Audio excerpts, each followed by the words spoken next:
So it's Erev Shabbos once again. And once again, a short word on the Parsha. Baruch Hashem in Eretz Yisrael, the authorities gave a permit to open the shuls, but the Knesset midrashos, and up to 50 people davening together. It's a big simcha. So for the past few weeks, thousands of people in Eretz Yisrael have been davening b'tzibur, in backyards and Porsches, from the roofs. And we davened in rain and in wind and in blistering heat. And it was not easy, but Baruch Hashem, b'simcha rabba.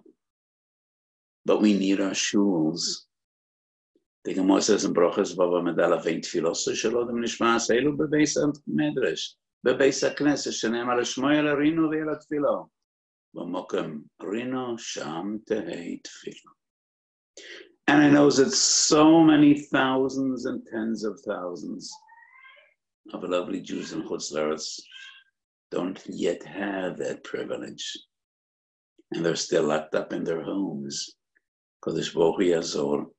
You should take this plague away, this awful pandemic away. And we should all be able, once again, to come together in our beloved shuls. They're missing us, and we miss them. So in Eretz Yisrael, we're opening up shuls, but it's very painful because I am not going to let more than 27 people into my shul. Usually Friday night we have 200 people. But I am extremely careful and adhere and comply with the regulations. So in our shul, we would have at least 2 meters between one person and the other, and everyone would be required to wear a mask.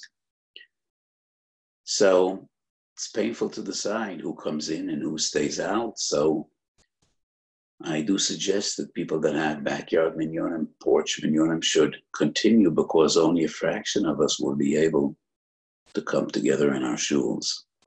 And we daven to HaKadosh Baruch Hu should take this pandemic away, and we should all be able to embrace each other and pack our shuls as is fitting.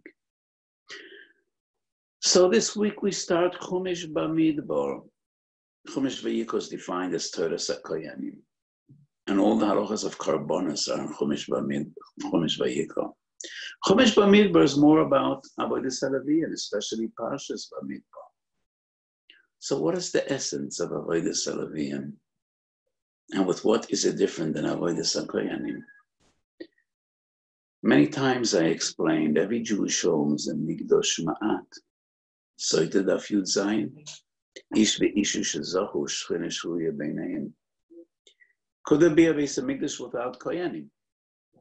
No. So who are the Koyanim in this private Beis Hamikdash? Husband and wife, man and woman. They are the Koyanim of each and every Beis Hamikdash.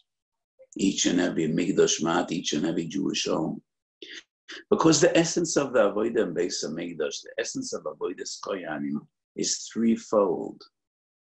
Menorah, Mizbeach, and Shulchan. Keneged Ma. Goes without saying. Menorah indicates Torah. Kiner Mitzvah V'Torah Or.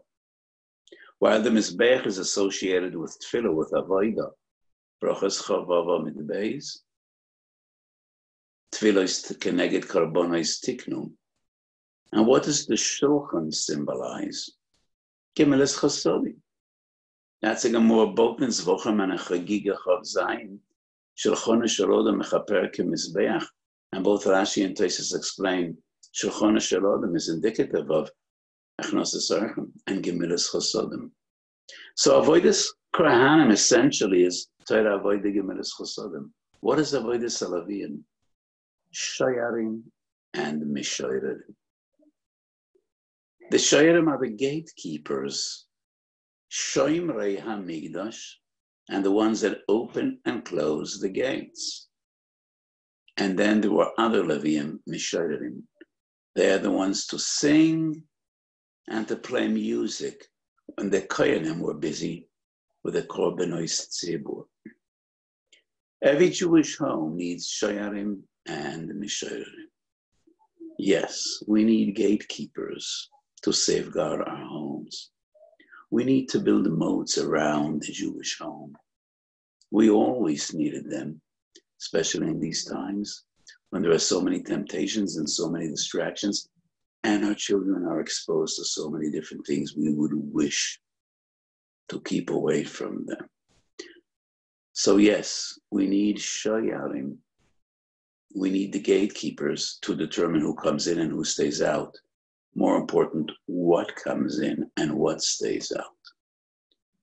But Shoyarim are not enough. We also need the Mishoyarim, because never in history were moats totally successful in hermetically closing off a group. Walls could never guarantee that nobody's going to come in, and they could never guarantee that nobody is going to go out. You could dig under walls, you could scale them, and you could breach them. So we need walls around our homes, but we also need Mishoyarim.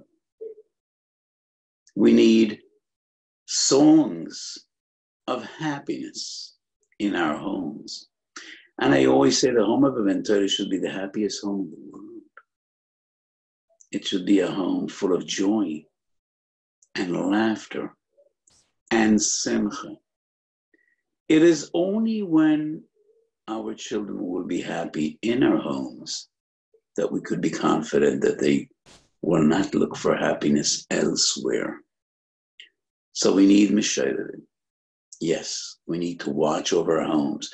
We need to build moats around them. But even more important, we need the Mishoyarim. And we need to guarantee and see to it that our children would be happy and gratified. We need to enhance relationships between parents and children, between siblings, between ish l'reyehu ve'ish v'shechem. So yes, Avodas HaKohanim is about Torah Avodah Gemilas Chosadim. But this week we start learning about Avodas HaLevim, and those are the Shoyarim and the Mishoyarim. Every Jewish home needs Torah Avodah Gemilas Chosadim. Every Jewish home also needs Shoyarim and the Mishoyarim.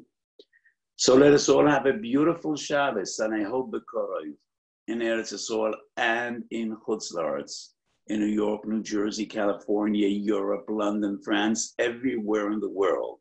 HaKadosh Baruch Hu should take this Magefa away, and we should once again throw open the doors of our shuls, and we should be able to embrace each other and hug each other and be together, closely together, and all together sing the praise of HaKadosh Baruch Hu. And we should all be together, Zoicha, to Kabbalas HaTorah and Chag HaShavuos, Be'ahava, Be'simcha, and we should be Zoicha to be as Mashiach Tzidkenu, B'mheiro V'yomeinu, Amen. Have a beautiful Shabbos.